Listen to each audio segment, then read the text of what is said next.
What is going on, everybody? Welcome back to the channel. Aftersound here, bringing you Splinterlands content every single day. We also stream right here on this channel as well as on Twitch, so make sure you come by and say hello. This video is also brought to you by my music, which is available anywhere you stream music under the name Aftersound, and I do have a new song out recently called Summer Gravity, so check it out. Let me know what you think, and I appreciate the support. All right, guys, I want to talk about vouchers in this video. And the main thing that I'm going to break this up into two parts. The first part is we can no longer get rid of vouchers. When you think about voucher impact within the game and how much it's been integrated with land specifically, in terms of crafting these auction marks, so auction marks and fortune draws, as well as wagon kits, all of that stuff is not going away, right? We are most likely going to continue having conflicts, which will require wagons, which will require vouchers, right? And I don't think that they're going to get rid of the new foils and all the ways in which you can get these new foils or special, promo cards and things like that. So getting rid of vouchers or kind of creating a hard cap on them. And shout out to Apollo. Your comment actually inspired this video, so I'll let you know when I do another answering comments video. But if you see this, that's kind of what set my mind on this. So I guess I fundamentally disagree that we need to put a hard limit because we just can't get rid of them. So the second part of this is I do believe it is worth considering implementing some kind of voucher decay, right? So now that we know we can't get rid of vouchers, we can either leave them or we can, in my opinion, start to reduce them. Now, this isn't just to create some kind of artificial scarcity to have the number go up. Obviously, reducing the amount of vouchers out there and keeping the utility the same would, or keeping the demand the same would, probably do that in its own way, right? Just with the market being the market. But there is currently an activity that I think is drawing a lot of team resources and essentially inflating the card supply unnecessarily. And that is the voucher promo cards, which is funny because we're like a year into this, but I do believe that it is no longer worth it for us to continue doing that because vouchers now have some kind of area within land, right, that is fully integrated. So what do I mean by this? Okay, so let me just give an example here. Right now, the team has been essentially creating these promo cards, right, these voucher promo cards every quarter, and we know that they're going to transition to doing 10 of them a year per the recent proposal. It's great. I mean, I think it's awesome. Call me Tim, Nate, the creative team, like they all get to come together and put these cards out there. But they are not revenue generating for the team. So they're using a lot of man hours from the team by providing utility to vouchers, which in turn is providing utility to SPS, but it's not actually doing anything for the team in terms of like revenue generation. And if anything, it's creating unnecessary, in my opinion, card inflation that is, again, there's already a ton of cards out there. So the team has to make these cards desirable, which sometimes they get new abilities, sometimes they get new things. And so, yes, it's fun in that sense, but it's not benefiting enough people, in my opinion, to justify its existence. And I'm saying that only now, after land has become a much more integral part of the voucher scene, right? So what would be my driving thought here, right? You introduce a voucher decay. Right now, we print 40,000 vouchers every single day, 14.6 million across the entire year.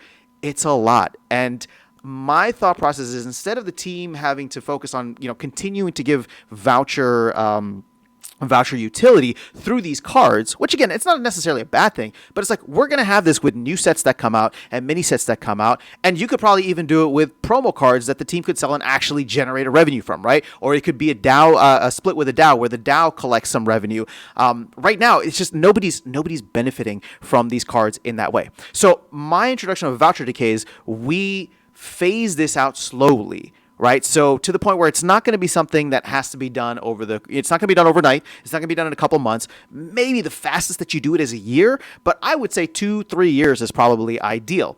So what do I mean by that? Okay, so we print 40,000 vouchers a day. What if we were to reduce the amount of vouchers down to, 10,000 per day, right? Or even just cut it in half, 20,000 per day. But over the course of the next however many years, right? Let's just say 3 years, you reduce it every month by that, small amount, whatever percentage is required, so that we're slowly starting to get away from just a ton of vouchers out there.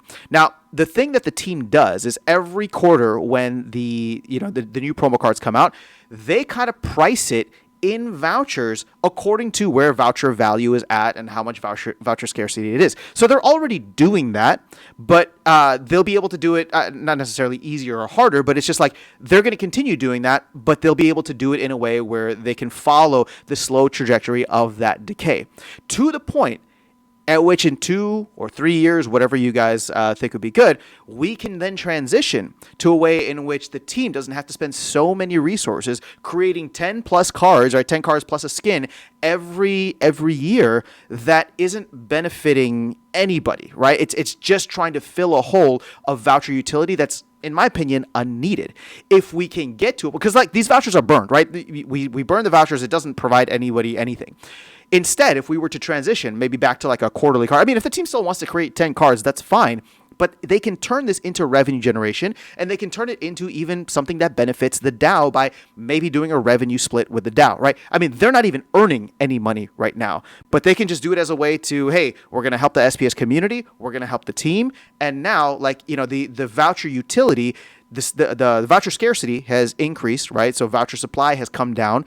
And people are earning in proportion to whatever it is, but voucher utility on land has remained the same. Maybe voucher utility on land even grows further with implementation of other things that will require the auction marks and fortune draws, or maybe some other ways in which conflicts end up, you know, taking a further role, right? You know, Nate teased a while, not teased, but, you know, just kind of put the idea out there a while back that conflicts could be like its own game, and maybe we do something with older cards, right? Maybe there's like a, you know, I was thinking about having a format for what's that called? Like a Chaos Legion only format. Well, what if there's that might be too difficult to do. There might not be enough people, but what if they do like a Chaos Legion only conflict, right? Where you know, if you have that, then maybe you're able to get some of these newer cards. And I don't know how, but taking it back to the primary point, it's that land is already integrated with vouchers. So A, we're not getting rid of vouchers, but B, I think we should decay it to the point where we can get rid of this unnecessary resources being spent by the team and have those resources to be put towards other cool stuff that we want and stuff that will benefit both the team as well as the DAO potentially, right? And again, I'm saying this, like, the team could take all the money, and that's fine. Like, we need them to find ways in which they can start generating revenue more regularly, right? So we're all looking for that. But if they do a sweetheart deal with the DAO, or just say, you know, out of the goodness of our heart, we'll do a 20% or 25% revenue split with the DAO, well, all of a sudden, like, it's engaging for everybody, right? Because it's something that's benefiting the entire scene. It doesn't inflate the cards. Like, we don't have to do 10 cards per year, or we could even just do, again, my point being is that there's too many, there's a lot of benefits of going down this road over the longer term, rather than just keeping the voucher supply at what it is and the team continually having to find more and more ways in which we give voucher utility, right? So that's just my thought on this. Again, it's a little raw. I kind of woke up with it. So let me know your thoughts, or not woke up with it, but I woke up and saw Apollo's comment, and I was like, okay, let me ruminate on this for a little bit. But let me know your thoughts in the comments below. That is all I have for you guys in this video. I'll catch you all in the next one and see you around the game. Take care.